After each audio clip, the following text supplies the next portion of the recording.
Iran और America युद्ध का आने वाले समय में क्या प्रभाव पड़ेगा? अमेरिका, ईरान और इज़राइल जो एक वार चल रही है, अमेरिका और इज़राइल अच्छे से जानते हैं कि ईरान को हम हरा नहीं सकते हैं जल्दी से और ईरान भी यह जानता है कि वह अमेरिका और इज़राइल को नहीं हरा सकता। तो इस युद्ध का मकसद क्या है? अब यह आर-पार की लड़ाई है। अमेरिका कहता है कि आप बिना शर्त सरेंडर कर दो और ईरान ऐसा नहीं चाहता है। ईरान कहता है कि अब हम या तो मरेंगे या हम इसको ऐसे ही लंबा चलने देंगे। अब ईरान क्या चाहता है? ईरान चाहता है कि जो दर्द हमें हो रहा है वह सारे वर्ल्ड को देखना सुनना पड़े, समझना पड़े। अब ईरान सिर्फ़ और सिर्फ़ टेक्निकली वॉर लड़ रहा है, वह अपने-अपने छोटे ड्रोन से अटैक कर रहा है, जिसके लिए अमेरिका और इज़राइल को बड़े-बड़े हथियार यूज़ करने पड़ रहे हैं।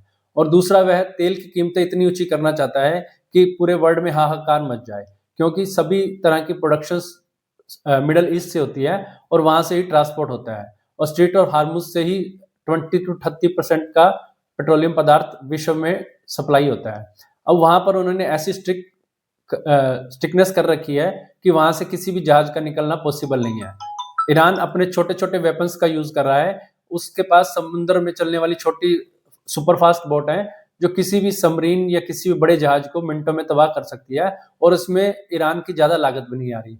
उसके अलावा उसके पास ऐसे-ऐसे ड्रोन हैं जो कम कीमत के हैं, पर वह बड़ी-बड़ी रिफाइनरी और तेल और पाइपलाइन जो एलपीजी या किसी तरह की गैस है, उस पर अटैक कर उससे तबाह कर रहे हैं। इससे आने वाले समय में तेल महँगा होगा और पेट्रोलियम पदार्थ महँगे होंगे, गैस महँगी होगी, जिससे पूरे वर्ल्ड में महँगाई आएगी। अब इस महँगाई का असर गोल्ड और सिल्वर पर क्या पड़ेगा, वह मैं आपसे जानना चाहता हूँ। क्या आपको लगता है कि गोल्ड और सिल्वर में तेज़ी आएगी? मुझे नहीं लगता ऐसा कि गोल्ड और सिल्वर में तेज़ी आएगी। जब कभी वॉर होता है तो गोल्ड और सिल्वर में पंप होता है जो ऑलरेडी हो चुका है। आने उस वाले समय में जैसे कि आप अपने ऊपर ही एग्ज़ाम्पल ले लीजिए कि अगर आपके पास सोना है और एक तरफ आपके लिए खाने के प्रोडक्ट नहीं है या खाने की या डेली रूटीन की चीज़ें नहीं है, तो क्या आप गोल्ड होल्ड करके रखेंगे या महँगी चीज़ों के लिए नए नोट पब्लिश करेंगे या कोई लोन लेंगे? आपको अपनी ज़रूरतों के लिए पैसा तो चाहिए ही चाहिए। उसी तरह से सेंट्रल गवर्नमेंट जो भी होंगी, वह या तो अपने यहाँ नोट पब्लिश करेंगी या गोल्ड को सेल करेंगी। अगर वह नोट पब्लिश करते तो उनकी करेंसी डाउन होती है, जिससे उनके देश में महँगाई बढ़ेगी और अगर वह गोल्ड और सिल्वर सेल करते हैं, तो गोल्ड और सिल्वर के डाउन जाने के आसार एकदम से बन जाएँगे। इसीलिए वॉर के बाद हमेशा गोल्ड और सिल्वर में काफ़ी लंबी मंदी या डिस्काउंट होता है और अभी आप यूएई की ही देख लें कि जहाँ से काफ़ी बड़े लेवल पर गोल्ड का इम्पोर्ट एक्सपोर्ट होता है। वहाँ पर अभी $40 डिस्काउंट पर दुबई की जो यूनियन है या वहाँ के जो गवर्नमेंट है, वह उसको सेल कर रही है। इसका मतलब वहाँ पे गोल्ड की सेल परचेज़ नहीं हो रही है और उन्हें भी अपनी डेली रूटीन की ज़रूरतों के लिए मनी की ज़रूरत है, जिसके लिए वह डिस्काउंट पर गोल्ड सेल कर रहे हैं।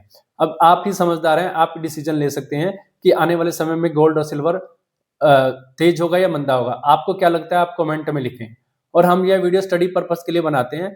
हम ये जो सलाह दे रहे हैं, वह मेरा खुद का ओपिनियन है और मेरी स्टडी है। अगर आप कोई ट्रेड लेना चाहते हैं, तो अपने वित्तीय सलाहकार से सलाह कर ही ट्रेड लें। अगर आप चैनल पर नए हैं, तो चैनल को सब्सक्राइब करें।